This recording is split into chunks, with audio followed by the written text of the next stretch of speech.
This is Business, Equity, and Opportunities.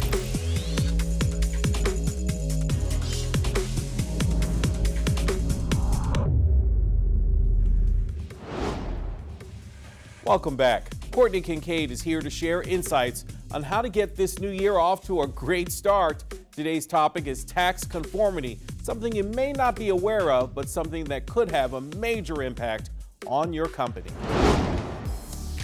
This is Business, Equity, and Opportunities, Accounting and Bookkeeping.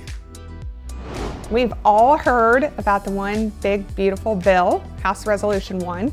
I think one of the most common things that I talk about with small business owners and entrepreneurs is what does that mean for their taxes at a state basis, right? And so we like to think about federal tax law as a sort of blueprint, but really states have autonomy in their tax structure, and so that's called conformity. Are we going to do what the federal guidelines are, or are we going to decouple and make different changes? And so what happens every year in Indiana when tax laws change is we kind of have to decide, are we going to do that or not? There are some jurisdictions, and this is what's very difficult, but also important for business owners to understand.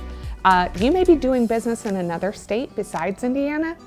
That state has another set of rules as well, right? There are a number of states that automatically conform with federal tax law. Indiana does not automatically conform with federal tax law. So as we go into this legislative session in January, we have to look at kind of three options, right? Which is whatever the IRS does, we'll also do that here. So we might say, hey, we'll do it here, but we can't do it as quickly. So we might need to do that later, because doing things quickly means changing forms, making sure software is set up, because you're looking back at 2025 in this filing season. It's really difficult to do retroactive tax law. And then, we could say, we're going to do some of it, we're not going to do some of it, which is usually where we kind of end up. We at the Indiana CPA Society have had continuing conversations with legislators, with the Department of Revenue, to understand what's really important for Hoosier taxpayers this coming season. We think there are about 5 provisions that really we need to have some answers on. Now, when I say we need to have answers, I think I talk about this all the time with you, but it's not that the CPA doesn't know. There's just not clarity there. And so I would say as a society, we don't really advocate for whether we like the policy or whether we don't like the policy. We talk about whether it can be implemented and if taxpayers can follow the code.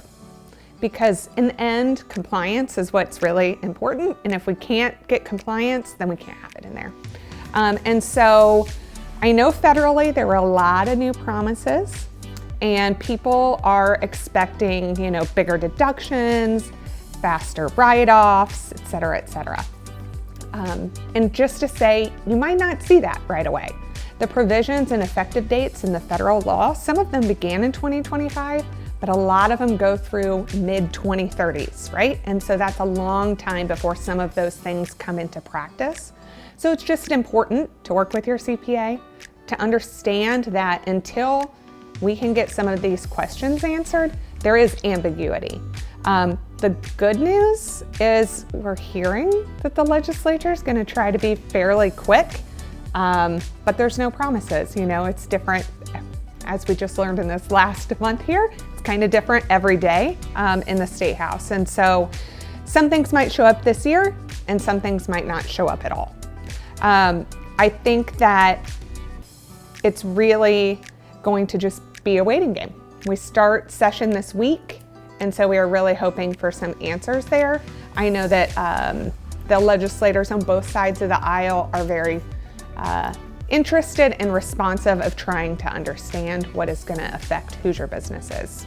Indiana has a lot of family-owned businesses and closely held businesses and pass-through entities. And so something that's really important when it comes to conformity to keep in mind is Deductions that you may have at the federal level may not be available at every state level return because those states may not conform. And so reinvesting profits or using paychecks like those small businesses do, it looks different, and how you count on depreciation and what you're able to do from a tax strategy standpoint federally may not be the same at the state level. So what you see is what we call add backs. So deductions that you may have at the federal level may be added back at the state level. And it's not anything really that the individual taxpayer has control over, nor the practitioner, but it's that issue of conformity, which I think is why it's so important that the business community understands the concept of conformity and how, it really is different.